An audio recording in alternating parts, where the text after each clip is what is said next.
Now we'll be getting into our Heritage Month on-air series episode for today, and we'll be talking about a social history of the urbanization of Accra with our illustrious guest who's joining us. Now, he's the Jean G. and Maurice M. Doyle Professor in Interdisciplinary Studies and Professor of English at Stanford University. His name is Professor Atu Kwesen. It's a pleasure to have him with us here on Breakfast Daily. Good morning, Prof. Good morning. And welcome to Breakfast Daily. Thank you for having me. It's a pleasure. And for those who are listening on 97.3 City FM or who will be listening, you can join in the conversation as well. And you can hashtag Breakfast Daily if you have comments. And you can also send us a message on WhatsApp 0550-585832. Now, Prof, we're going to get into your book. You'll talk to us about what inspired the book. Now, Prof's book is entitled Oxford Street, Accra. Oxford Street, Accra, City Life and the Itineraries of Transnationalism. Yes. I'm intrigued though. Oxford Street, Accra. Okay, so we're talking about urbanization. Accra obviously is the poster child for urbanization in Accra. When you're talking about the urban setting and urbanization in Ghana, why did you hone in on Oxford Street in particular? Well, the inception of the project was a purely accidental realization that I had. How so? In around 2003, a long time ago, I come to Ghana regularly, and I was visiting with a friend of mine who happened to live at Ringway Estates, not far from Oxford Street. So I went there. His name is Jiba. So I went to Jiba's place. We had lunch. And I went back to Oxford Street. I went to Oxford Street to go to an internet cafe. Okay. At that time, they called them com centers. Yes. So I went to this internet cafe. The cafe was, it prided itself on being a bit more elite.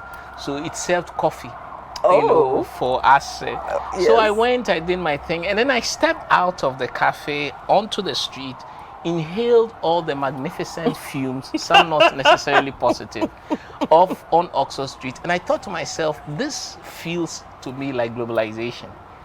So I went to my friend's place and I said this to him, and he laughed. He had a very wicked sense of humor. And the first thing that Jiba said was that, Ato, your problem is that you think Oxford Street is a street in Romeo and Juliet. That's what he said. Now, we both laughed.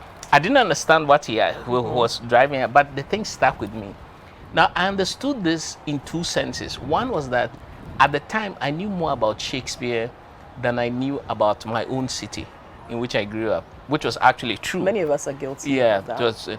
But the second was that I had misunderstood fundamentally the nature of globalization. Okay. So that's how the second sense in which I understood it. And so I decided to test my own emerging sense of it. I got a research assistant, and then I designed a questionnaire and distributed about 200 of them across the street, all the shops, and then got answers and so on from them.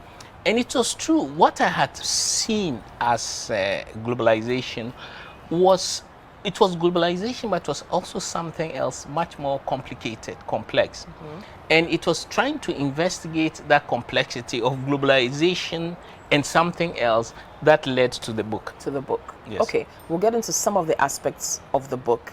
Horizontal archaeology. So let's deal with part one. What exactly do you mean by horizontal archaeologies? Where does that term stem from? Well, horizontal archaeologies is, I just made it up. And the reason is that the way I do my research and the way I interpret things is that everything I focus on, it doesn't matter what it is. It could be an economic detail, a cultural detail, a social idea. I immediately embed it in relation to other things that may not superficially appear to be relevant to it. So I'm like an archaeologist who has dug up the piece of a broken pot, clay pot. The archaeologist doesn't see the piece of the pot, the shard of the pot, as isolated from the larger pot itself, and also the larger cultural environment in which the shard of the pot had. So that's what I mean by horizontal archaeology. So I'm an archaeologist but I read the items horizontally across different domains. Okay, so where, for instance, some archaeologists may dig up, to use your example, some I don't know, pottery or clayware from ancient Rome, and then they'll start to piece together a picture of, oh, this used to be a restaurant, A kitchen. where people would gather and, Yeah. and eat this type of food, and Yeah. they found a forensic analysis of the particles in it suggests that people used to Exactly. drink this kind of wine. Oh. How were you able to, or what did you uncover or discover in your horizontal archaeologies of Osu Oxford Okay, Street? let me give you an example of what I describe as horizontal archaeology from something that is not in the book, but which you will immediately recognize as kind of relevant for this kind of enterprise. Okay. Now, I used to, now I've stopped driving in Accra because the traffic is so much. It's a headache. But when I'm driving, I switch between City, Joy, and the BBC. City, Joy, BBC. Okay. So I'll be switching as I'm driving. And once I was listening to the BBC and then switched to City, Yeah. back and forth, and something hits me, and that is that on Ghanaian radio, there's a lot of laughter, especially adverts. Yes. So every advert, there'll be some laughter in the advert. For example, the pipes, Adongo, the Adongo. There's one advert, something plast. Pipes. Oh, These are Interplast. Interplast, yes. Interplast. There's some Adongo guy there, and he'll talk about the Interplast, and he'll laugh at the end. Paracetamol, there'll be Okay. laughter in it. Even diapers. There'll be a diaper advert, a radio advert, and at the end they will cue in a baby laughing. And I asked myself, why is it that there's no laughter on the BBC, but there's so much laughter in Accra on the radio? And I began to think about it. So this worried me for a while. And I started realizing that the laughter is performing the function of, when you pick up the phone, when you call someone or they call you, you pick up the phone, the first thing you say is hello. Yes. Hello, the meaning of hello, technically, is called phatic communion. Hello is to say that I'm here. It is well for you to speak to me. It's the same as the function of a Christmas card. The Christmas card, the function is like a hello. That's what laughter does. Laughter is like a social glue. So you might meet the person at a funeral for the first time, and within 5 minutes, you'll be laughing with them as if you've known them for years. They may even smack you on the shoulder. Opa, dear. Yeah. Charlie, I like you the way you are dressed. Then they'll laugh for no accountable reason. So the meaning of the laughter is a form of social glue. So that what the laughter is doing is to suggest that to laugh is to show that the space in which we are communicating is a safe space. Okay. So I've moved from the laughter on City or Joy, and then absence of laughter on the BBC, into laughter as a mode of social communication in our country. That's what I mean by horizontal. By horizontal archaeology. Yeah. I thank you for breaking it down to the simplest forms. Okay. Now, in this horizontal or under this horizontal archaeology's umbrella, I have to go to this one because my people are in here, the Afro-Brazilians. So you talk about the Gacucho Formation and the Afro-Brazilians, or the Tabon of Accra. Obviously, it's fascinating to think that some people years ago migrated from Brazil, intermixed and mingled with indigenous Ghanaians, and came up with a species of people who some of my ancestors are from there. Who we need to See, you laughed. The glue, the social glue, Is working. It's connecting us. All right. So, what did you discover about Afro-Brazilians and their horizontal archaeology? The Afro-Brazilian chapter was a joy to write. Now, one reason why I settled on the Afro-Brazilians, there's another chapter in the book on Danish Afro-Danes. Yes. The Afro-Danes of Osu, Ari, and so on. But one reason why I was particularly attracted to the Afro-Brazilians was that my father was a diplomat, and I spent some of my childhood in Brazil. In Rio de Janeiro. In fact, I grew up speaking Portuguese. Really? So I've always had a small, attraction to everything Brazilian. Okay. So when I started working on the project, I discovered that in 1836, a group of Afro-Brazilians went on a ship and arrived in Accra. Now, 1836 is a very fascinating date because the first question I asked myself is why 1836 and not say 1825? In 1836 is important because in 1835 there had taken place a major rebellion in Bahia, in Brazil, and this was a slave rebellion. But the rebellion was triggered mainly by the Muslim speaking or Muslim religious slaves. It was called the Malay Rebellion. People have written on it. And the Malay Rebellion became a kind of an umbrella to rebel against slavery in general. Okay. It was put down, it was violently put down, and the ringleaders were arrested, and they were offered either to leave the country or to spend their time in jail. And so many of these Afro-Brazilians decided to return to the homeland. Okay. Now, it was not just Accra that they came to. They also, some of them ended up in Lagos, in Sierra Leone, in Cotonou. So there are pockets of Afro-Brazilians on all these places. The Afro-Brazilians of Accra, though, are really, really important because they came with a different set of urban skills.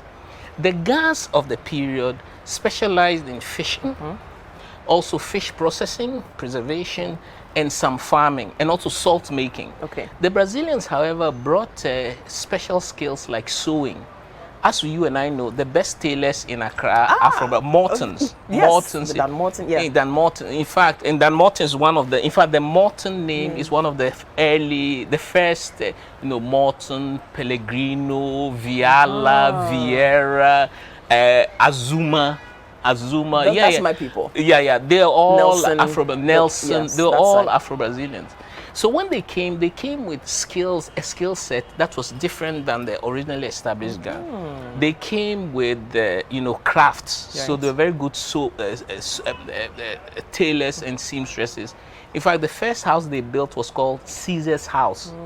When they arrived in 1836, they built Caesar's House. Caesar's House.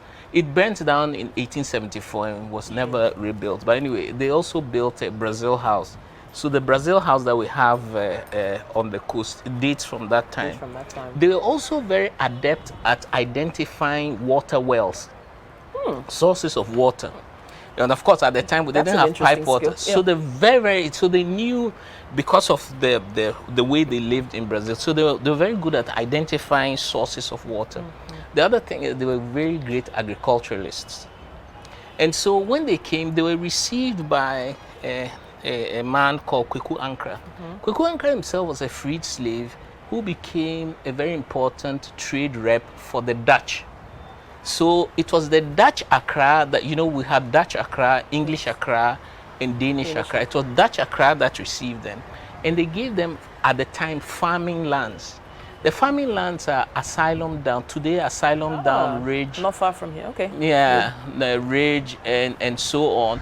In fact, the area around, there's a hotel, I keep forgetting the name. A German embassy. It's in Ridge. It's on the same road as German embassy. It's a very well-known hotel. Hotel in Ridge. Anyway. We'll get it. Alisa Hotel. Alisa Hotel. Okay. Around Alisa Hotel, there's a road called Tabon Lane. Yeah, it's because all that land was owned by the Afro-Brazilians. Yeah, and then later on with urbanization, it became what we see now. Okay, we're getting some of the horizontal archaeologies. The glue is coming together now. The connections between our past and present. Okay, so horizontal archaeologies, we've got a good breakdown of that and the Afro-Brazilians. In part 2, though, of the book, you talk about morphologies of everyday life. And then you talk about trotro slogans, for instance, advertising. What's this connection between the Hallelujah chorus, cell phone advertising, and trotro slogans? How do you, what's the glue between those three things? I've always had an interest, I'm in literature, I'm a literature professor, so I've always had an interest in language and everything to do with language. Now, of course, when we were growing up, there were lots of trotro slogans. I have a long list. I'm a collector of trotro slogans. And they still even today. Oh, yeah. Fear woman and take snake. Oh, wow.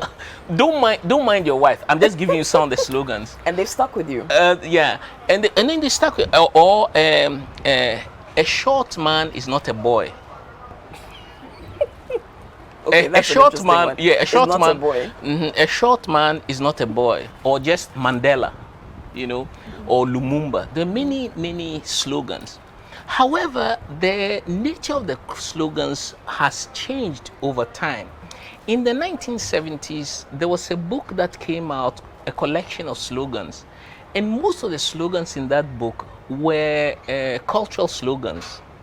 By the 1980s, the cultural slogans had gradually tapered off and become dominated by religious slogans. So Jesus Christ, your Savior, and the Lord is my shepherd. Yeah, enemies are not God. Enemies are not God, and so on and so. So there was a preponderance now from the 80s of religious slogans, both Christian and Muslim. So my question is, why the change from a largely cultural slogan, wise saying, but they say, "Seller, give me quarter," and so on and so forth, to more religious slogans. And I connect here the horizontal, the connection, is that the 1980s was a period of serious economic crisis. Yes. Similar to what we're going through now, by the way. Yes. And also when the country had gone to the IMF for, for economic salvation, and they had instituted some stringent economic regulations, PAMS card and so on. So there was a lot of unemployment. One of the regulations was that the state should contract the hiring of people. So the labor market, lots of people became unemployed. And so that was also the time of the emergence of the big mega churches. IGCC, yes. Duncan Williams' church, all of them, Action emerged in the 80s. So by 1986, 87, the phenomenon was to pray to God for salvation with the rise of many of the mega churches. So I read the shift from the cultural slogans to the religious slogans as a form of testifying. To the need to be religious because we're under stringent economic crises. So that's where I see the shift. Okay. In fact, I don't think that we have been able to recover the more colorful cultural slogans. Some of them are even fragments of proverbs and so on and so forth. We haven't gone back to that. Now there are more, quips. So they're more, atamfo nibewu, that kind of thing, slogans. But it's heavily religious. So you see lots of religious slogans. So something has changed. I'm never going to look at them the same again. When you're driving behind a trotro or taxi and you see those slogans, usually you take them in isolation. Have a bit of a laugh. But now you've broken it down. You've drawn the parallel, the horizontal archaeology of it. So the deeper meaning of it becomes more apparent. You too can try on a trotro. Say, you too can try. You think we are playing here? You too can try. You can also try. Okay. Este Loco. Transnationalism and the shaping of Accra's salsa scene. Again, you've got some references to South American culture here. All right, talk to us a bit about that. Este Loco, which means you're mad. Yes, a loco I know means crazy. It's a song. It's the loco. Yeah, it's a song. It's the title of a song. Este Loco. Yeah. Now, one of the things that I stumbled upon, because I was also wanting to investigate youth culture. So urbanization also has to do with youth and the opportunities they have for self-expression and so on. Now, one of the things I discovered was that Accra still has, it had then and it still has, a very lively salsa culture, which, by the way, was popularized by no other than City FM. It's in the book. Now, City FM, when City was started, they were in competition for listenership with Joy. Yes. So some clever person, their names are all in the book, decided that the way to tap into the youth audience was to find something that was meaningful to them. At the time, salsa had begun springing up. There were lots of informal salsa classes and so on. So City decided to host a salsa night every Wednesday at Coconut Grove and to broadcast it live from the place. They paid for the salsa instructors. So lots of people, they began to descend on Coconut Grove every Wednesday to take salsa lessons and listen to salsa music and dance. And this gave salsa a big boost in Accra, a huge boost. I don't think they continued indefinitely, but they continued for at least 5 or 6 years. Now, one thing about the salsa scene is that most cities in the world now have a salsa, very buzzing salsa scene. Salsa is now almost the signature of urban music. Salsa, urban music, urban dance. Now, another thing that is fascinating about the salsa scene is that there was a period when Azonto, if you guys remember, a few years ago, Azonto also blew up. There were a lot of Azonto on YouTube and so on.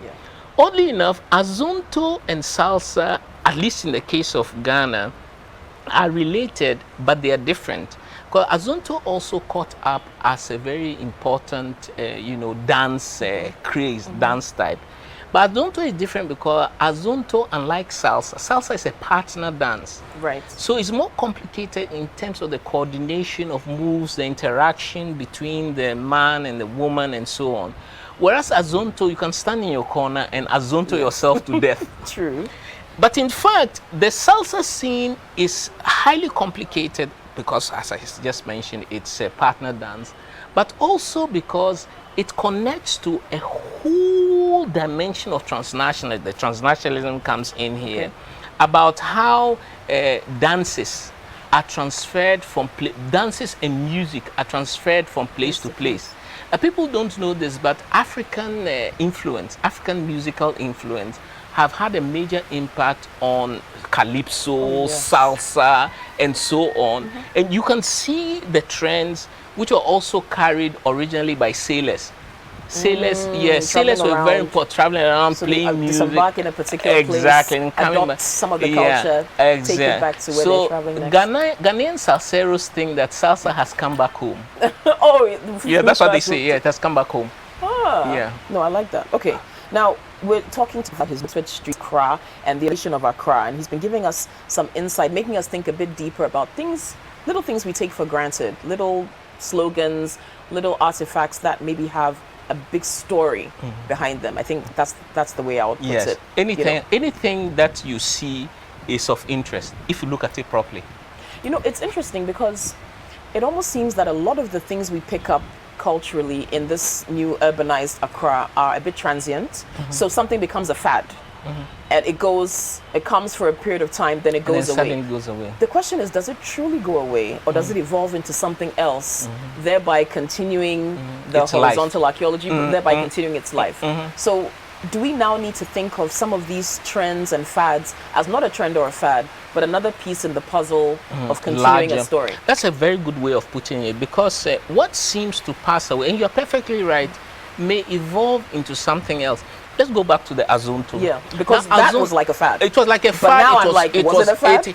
It wasn't. It was not, because one thing that Azonto did, Azonto also came out before TikTok, way before TikTok. Yeah.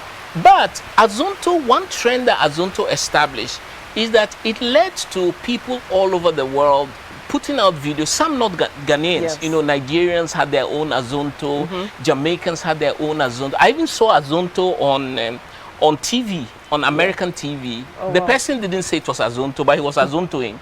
And so now that notion of dance moves or dance fads has now become a central part of the promotion of music videos. Yes. There are lots of music. Jerusalem. Yes. Jerusalem has its own. Jerusalem. You want to bamba. You want to bamba. Joanna, Drogba, Joanna. All of them. Actually, I think that they can be traced to the Azonto craze, because what Azonto did is that it transnationalized a Ghanaian dance move, and as it were, allowed other people who were not Ghanaians, not Africans, to practice the dance move and then put them up. And now with TikTok, so what TikTok has done is that it has magnified that practice of, let us dance to this, but dance to this so that other people can imitate us.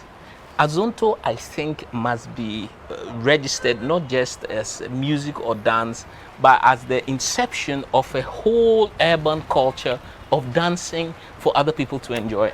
Who would have thought that something like Azonto, that again, it begs the question, what value do we put on the things that we generate here? But I think globalization has also afforded us that opportunity to take a second look at some of the things we do here and the importance that it holds, the value it holds, especially in placing Ghana on the map. You know, I remember seeing Janet Jackson doing the Akwaba dance. There was, you know, there was this song, I've forgotten the musician who did it, but I saw her do it in concert. I thought, whoa, that's Ghana right there. And then there was a fight between whether it was a Nigerian dance or Ghanaian dance. 2010 World Cup in South Africa. Yes. They played a song. It is a Ghanaian lullaby. We used to sing it in the playground. Waka waka Waka Waka. It was sung by this American. It was Shakira. Shakira. Yeah. Shakira pretended as if she woke up one fine afternoon and came in her head. But we were singing it here. But nobody spoke about it. It's a Ghanaian. It was like Jama. Jama. We used to sing it, yeah. Shakira now is attributed to Shakira. Shakira, yeah. So Shakira is now the Zamina Mina queen.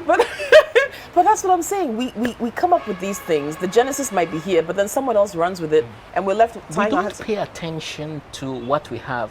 But see, the attention, normally political discourse dominates our concerns, and of course economics and so on.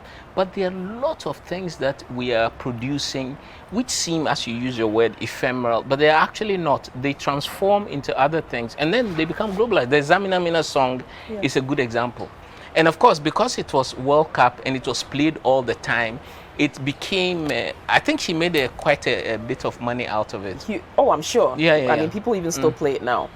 Which brings me to one of the latter chapters in your book about how we capture history and literary memories of what we do. You've written a book. Many people don't. Much of our history is oral.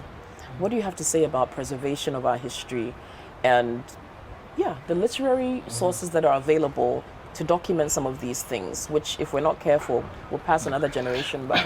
Okay, they are different. This is a good point that you made about different ways of storing history. Now, in oral cultures, they store history through storytelling. You know, Anansi stories or Imbebusem and so on and so forth. I suspect and I fear that the culture of storytelling is gradually conceding, it's giving way to the culture of the printed tale. It's gradually, in fact, even I myself, I only recall, I mean, I grew up with stories. Both my parents were great storytellers. But when I had my own children, I used to read from books for them. And one fine day, my daughter, my oldest daughter, I said, "Daddy, I want you to tell me a story from your head." And I couldn't do it.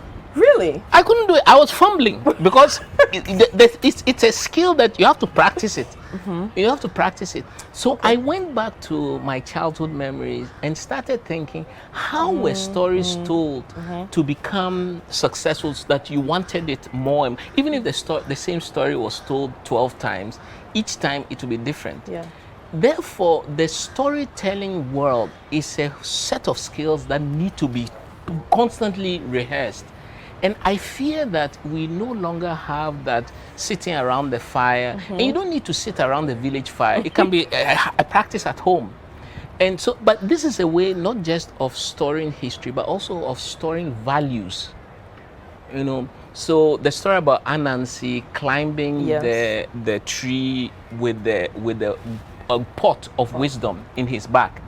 And a child tells him that the only way to climb the tree is to tie the pot in his back and not to keep it in front. And he suddenly realizes that he wasn't able to capture all the wisdom. The lesson here, you don't need to understand the historicity of it. The lesson is that wisdom is not owned by one person. And even a child can teach an adult wisdom. So there's an entire universe of value systems that is conveyed through stories. That's a different matter from how we do history and how we tell history. because the telling of history requires resources. It requires a kind of a commitment to record. Yes. You know, different families have family histories, and you know a family history when there's controversy in the family. Suddenly they want to share property, all the history will emerge to go to court. So there is a tradition of accounting, historical accounting. Yes. And then but we take these as your word again, ephemeral. That they are not. We think that they are not useful. They are not relevant. For some reason, until someone reminds you that it is useful. Then the final thing I'll say about our history telling, our history making, is that Ghana history in schools is dominated by political history. Yes, it is. Yeah, so it's a history of people beating other people up. Yes, and it favors whoever's telling it. Exactly. So one person will tell you Nkrumah was a hero, the other person will tell you he was a villain. So political history, who is beating whom, and so on. Whereas in fact, there's a lot of magnificent social history.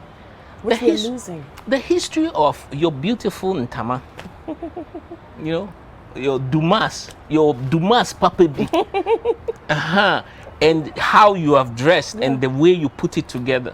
And trade beads. Thank you. Yeah. Trade beads. Trade beads were introduced into the Gold Coast economy by the Portuguese, by the way, through Venice. There was a tradition of beading already, but they introduced these glass beads because they thought Africans liked it.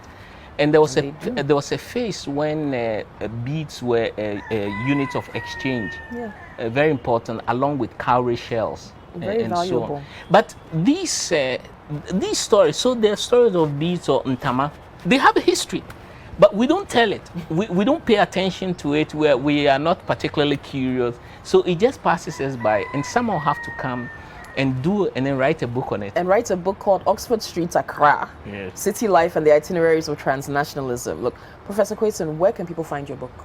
Well, tomorrow, as it happens, there's going to be a book launch. Great. For it. At the Kofi Annan ICT Center. Okay. Now, this is actually the second edition. The first edition was published in 2014 by Duke University Press, but this edition is being published by Ayebia Publishers and is being distributed by Book Nook. That's Nana Red. Nana, you have to plug Nana Red because I've declared him a book warrior. He's a mighty book warrior. He is. So Book Nook has copies. Fantastic. There will be some for sale at the I think tomorrow 6 to 8. Okay. At the Kofi Annan ICT Center. So come on, come on. Fantastic. Thank you so much for being our guest today for our Heritage Month on Air series. Again, the book is Oxford Street, Accra, tomorrow at the Kofi Annan ICT Center. You can go there, grab yourself a copy, or go to booknook.com, I think it is. Anyway, Nana Red. It's Friday, sorry. It's Friday, not tomorrow. Okay, it's Friday. It's Friday, Friday, March 18th. Okay. At the Kofi Annan Center. And the books can be found on booknook.store. See, Nana, fine. Booknook.store. Nana Red, like he said, is a book warrior. He is a book warrior. Absolutely. He's the man for books, for young and old. That is for sure. And this book is available on Book Nook. Oxford Street, Accra, City Life and the Itineraries of Transnationalism by Professor Atu Quayson. Do grab a copy. Draw some lines between little things that you've never really thought about and their historical context and significance. You might be pleasantly surprised what you find. Thank you again, Professor Quayson. Thank you so much. You're welcome.